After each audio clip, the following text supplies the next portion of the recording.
Yeah, I mean, I would say create videos worth watching. I mean, whenever you watch a Mr. Beast interview, for example, and everybody's like, what's the secret to your success? He's just like put time and effort into creating a great video and have a clickable title and thumbnail. And just don't waste people's time. He just goes right into it. And be a hawk with your analytics. Like, I can't tell you. Like, yes, that was scary at first. I'm like, oh, I don't want like numbers. I just want to shoot video. I'm a creative. Yeah. But I can reach more people because I know the numbers. And I can be more creative because now I have more revenue because I looked at the numbers. Yeah. You know, I mean, I'm even at a point now where Pokemon's sending me product before anybody else sees it. Wow. And they now see me as an influencer in the space, which is just... In 14 months. It's crazy.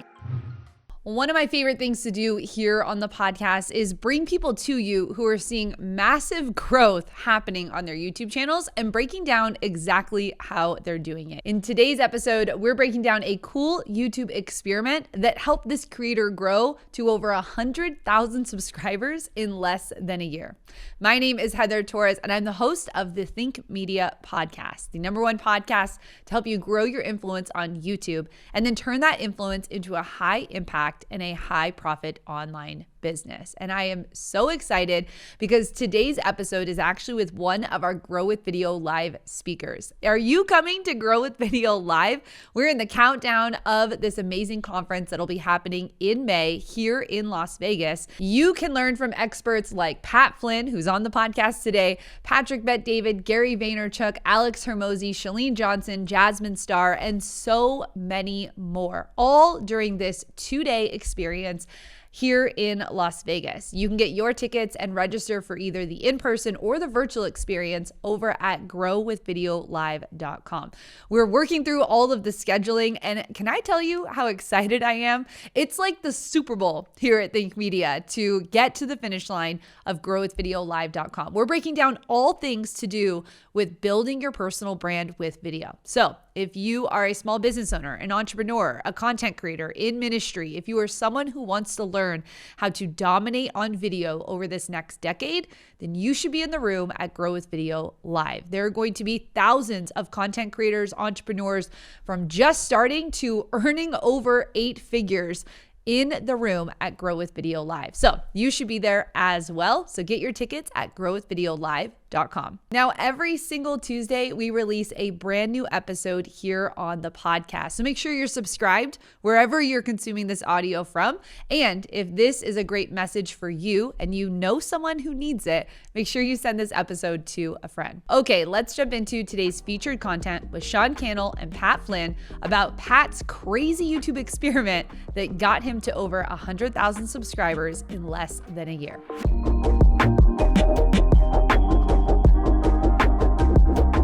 Welcome back to the Think Media podcast. I'm fired up for today's episode and conversation with Pat Flynn, author of Superfans, author of Will It Fly, creator of Smart Passive Income. But today we're talking all about his best YouTube tips and really a new project that he's launched in the Pokemon niche. And he kind of fell in love with Pokemon during the pandemic. And as a family man, as a father, it's turned into something amazing. He's been getting featured in the news. The channel's been growing like crazy. He's using YouTube Shorts and all kinds of different things. And he's going to spill all the tea to help us get views, subscribers, and some of the lessons that he's been learning. But Pat, how's it going? Welcome back to the podcast. Yeah, it's great to see you in person. Yeah, it's great. After so long, and you just crushed a talk here at Social Media Marketing World. But tell us a little backstory. I mean, this channel, what are the numbers now? And then take us back to when this channel started in the genesis. Yeah, so the numbers now, we're seeing about 8,000 to 9,000 views per hour at this point. Jeez. So we're talking millions per month. And every video, we come out with 1 video per week, and sometimes a short in between. And we also have live streams that go on, which actually are very popular. We'll talk about that, I'm sure, too. But revenue-wise, just on ads, we cracked 5 figures. Jeez. And it's been 14 months. Wow. And it's just going up. It's just insane. And so 14 months since the start of the channel. Pitch the vision. Like, what were you thinking? Well, before starting the channel, it was just getting involved with this Pokemon community and seeing all the other creators that were on there. And it was very, very apparent very quickly that everybody was basically doing the same thing. They were what's called cracking packs. They're opening up packs. And what's cool about Pokemon is that there's an inherent mystery in every single pack. the pack that you open up might have the big card in it or the more expensive one. And then there's subsets of the Pokemon community who are more about the investment side of it. There's a smaller subset about like what's called trophy cards, which are these rare ones from Japan and all that stuff. But I started to notice that there wasn't really anybody who was telling good story around it, and also just having fun. It just was like a business to everybody. So I was like, you know what? I want to come into this space and I want to bring some fun, involve my kids a little bit, and then also just, tell a good story. And I know that based on my other experience, that if I combine that with really good cinematography, that it could be a hit. And so that combined with the 11 years of my YouTube experience on the Pat Flynn channel and all the mistakes I made there, it was just like, okay, we have a game plan, thumbnail, title, let's rock it out, and it's just exploded. And I love this kind of recipe. It reminds me of the quote from Sally Hogshead of different is better than better. It's a crowded space. There's a lot of people in it, but you brought production value to it. You brought story to it. You brought a lot of marketing experience to it. And then you also brought passion to it as it was something you started to get fascinated with and fall in love with. Well, break it down. What would you attribute maybe some of the strategies or lessons you've learned in the growth of the channel that maybe are universal? I mean, it's literally the analytics. We are in the analytics multiple times a day. As soon as we publish a video, we want to know how it's ranking compared to our previous videos. If it's below 4, if it's 4 to 10, we make a thumbnail and or title change. We've already made several titles and thumbnails that are possibilities. If you launch a new video and it's in your last top 10 underperforming, you'll pivot the title or the thumbnail? Yeah, absolutely. I mean, that's why it's not getting views. Yep. Because it's not getting clicked on. Your video doesn't exist unless it gets clicked on. And so we've been studying a lot about thumbnails and watching a lot of people like Mr. Beast and getting a lot of inspiration from him and Ryan Trahan and a few others, and just seeing what our audience seems to click on. And we've started to, over time, really nail what that is, to a point where within the first couple hours, we can have a 15 to sometimes 20% click-through rate on our videos. Wow. Now, those are likely coming from people who already know who we are, but over time, of course, that click-through rate goes down because YouTube is sending those videos out to other people, but they're only sending those videos out to new people because our people who know us and who watch our videos or who watch videos like ours are clicking. Yep. So title, thumbnail, the most important thing. Yep. That's where it comes from. And then it's the retention graph. We are like hawks looking at the retention graph. We want it to be as even and as plateaued as possible. If there's any moments during any videos where people seem to drop off, we pay attention to that, never do that again. If there's spikes, okay, people rewound that. They wanted to play that over, so let's do more of that. And we've got it down to a point where we have 60 to 70% retention rate all the way through to the end of the video. Wow. And there's no cliff. And there's no cliff because, like Mr. Beast, we don't even let people know the ending is coming. We just end. And what happens is then now YouTube feeds them another recommended video from ours, and it just keeps going and blasting off. So that's been really incredible. That combined with just talking to people in the community. We have a Discord, which has been really fantastic. We'll experiment with ideas there. We'll share thumbnails. Which of these thumbnails do you like better? Wow. Before you post the video? Before we post the video. So you get that feedback. That's smart. I know you do that. You do that on Twitter quite often. And it's so, why wouldn't you do that? Yep. Literally the most important thing is they click the video, right? And so that's just been, the Discord's been really amazing, and just getting feedback. What do you like about these videos? What do you not like about it?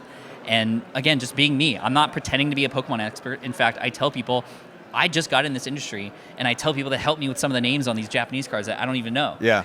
But I am fully myself, and I'm fully showing up, and I'm learning as I go. And this community that we've built, I mean, we have 1,000 paying members now on the channel. Okay. Because we go live once a week. And when I'm live, I have anywhere between 1,000 to 2,000 people concurrently watching me open packs. Wow. So the main thing you're doing the main way you're doing live streaming is on the other side of someone doing a YouTube channel membership? No, it's actually public, but that brings new members in. Got it. Who then get access to a Discord and the emotes and whatnot, and just want to support the channel. And it's $2.99 a month, but times 1,000, I mean, that stuff adds up. And we're only 14 months into this. So that's $3,000.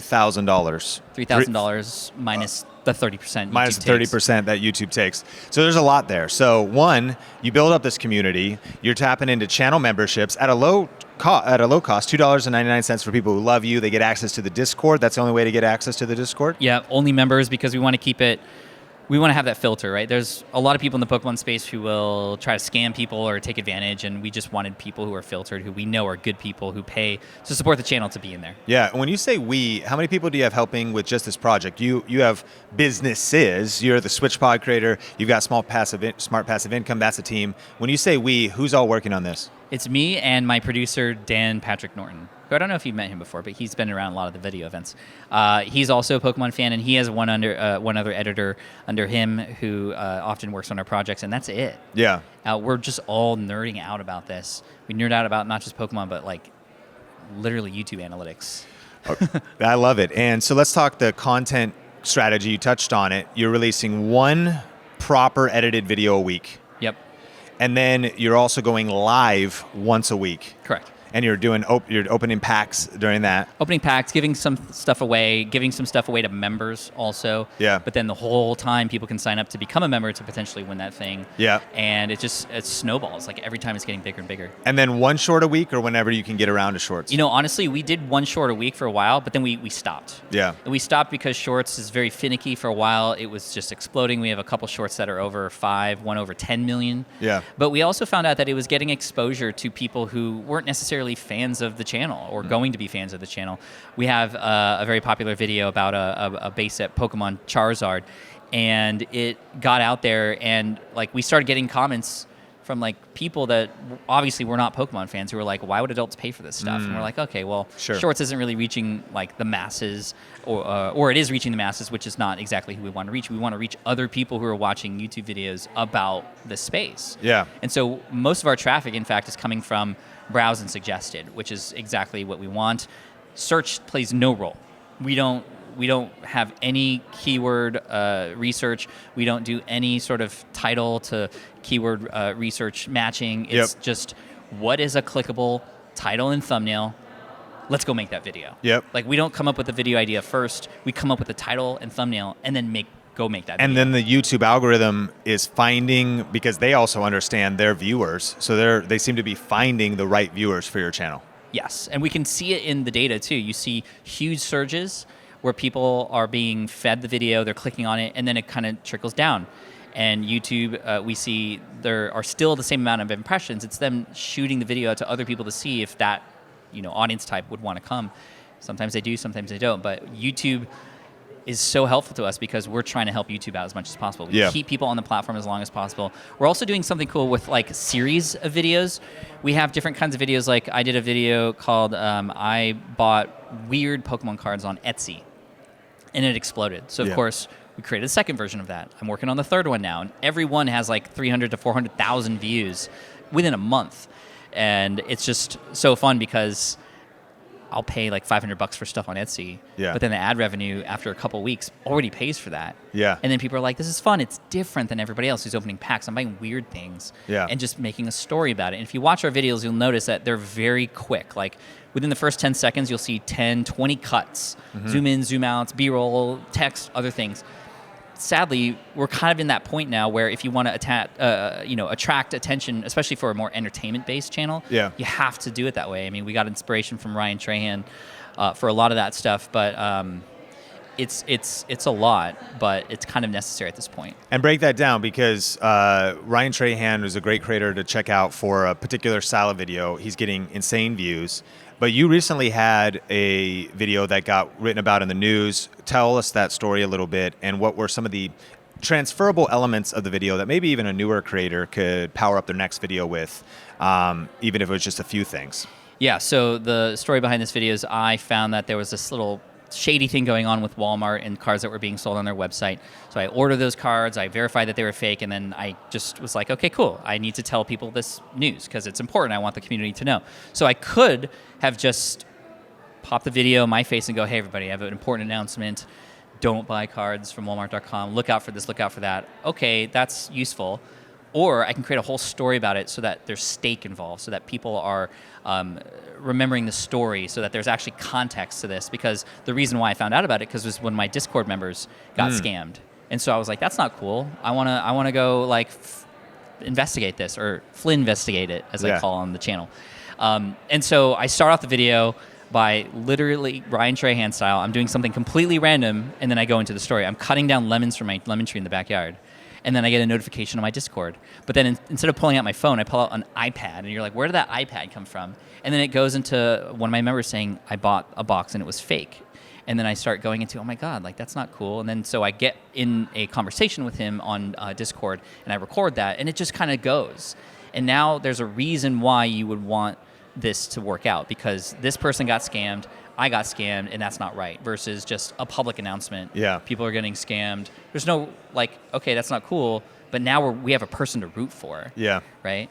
And that's some real deep storytelling elements right for there. sure. Right? Yep. Like, what's at stake? If there's nothing at stake, why are people watching all the way through? Mm-hmm. You know, and I'm trying to incorporate that in a lot of my Pat Flynn videos now, which is more educational. I'm not going to Ryan Trahan it, but I might get a little bit more purposeful with the cuts and the storytelling and the edits and whatnot, just to kind of hold people's attention and to give a person a reason to stay to the end. Yeah, amazing. Well, Pat, I'm fired up. You're one of our Growth Video Live speakers. Yeah.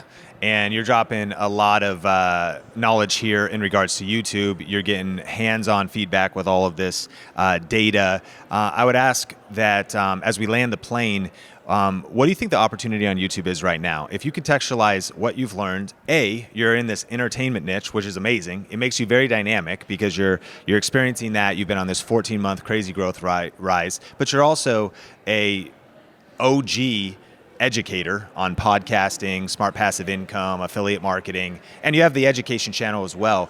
When you think about YouTube 2022, what is maybe just a couple of encouraging thoughts, tips, strategies for someone's like, man, I'm trying to be on what it is now. What should I be working on? What should I be thinking on that could level up my next video? Yeah, I mean, I would say create videos worth watching. I mean, whenever you watch a Mr. Beast interview, for example, and everybody's like, what's the secret to your success? He's just like put time and effort into creating a great video and have a clickable title and thumbnail, and just don't waste people's time. He just goes right into it. And that's what I'm trying to pull away too. I see a lot of even my students who start off their YouTube channel videos by saying, hey guys, welcome back to the channel. My name is this is what you can learn here. It's like a person is clicking on your video because they want something. Like, get them into that. But then also use these strategies of hooks and pattern interrupts and stuff to keep people all the way through. Create more open loops in the middle of the video so that they're even more inclined to stay till the end. And be a hawk with your analytics. Like, I can't tell you. Like, yes, that was scary at first. I'm like, oh, I don't want like numbers. I just want to shoot video. I'm a creative. Yeah. But I can reach more people because I know the numbers. And I can be more creative because now I have more revenue because I looked at the numbers. Yeah. You know, I mean, I'm even at a point now where Pokemon's sending me product before anybody else sees it. Wow. And they now see me as an influencer in the space, which is just in 14 months. It's crazy. Kind of speaks, and that was a brand new channel, started from scratch, which maybe had some crossover audience, but is a different audience. Yeah, I knew nothing about Pokemon before this. And you knew nothing about Pokemon. YouTube is alive and well. It's not too late to start YouTube. Exactly. But become a data nerd and really fall in love with the numbers. And I'm excited to learn even obviously more from your depth of wisdom. I want you to shout out some of your stuff in a second, but Think Media Podcast, one recommended video I encourage you to check out in our archive and or audio episode is our top 5 books for YouTube, one of which is Super Fans. And so check out, of course, show notes and resources, and we'll link to Pat's stuff. But specifically, if people want to check out your Pokemon channel and they want to follow you, where should people find you? Yeah, so the Pokemon channel you can find at Deep Pocket Monster. Pokemon is short for Pocket Monster, but we get deep with it, right? And deep pockets, right? All that stuff. Anyway, and then you can find me, Pat Flynn, as well on all the Instagram, Twitter, and also on YouTube for my educational stuff as well. Pat Flynn, thank you.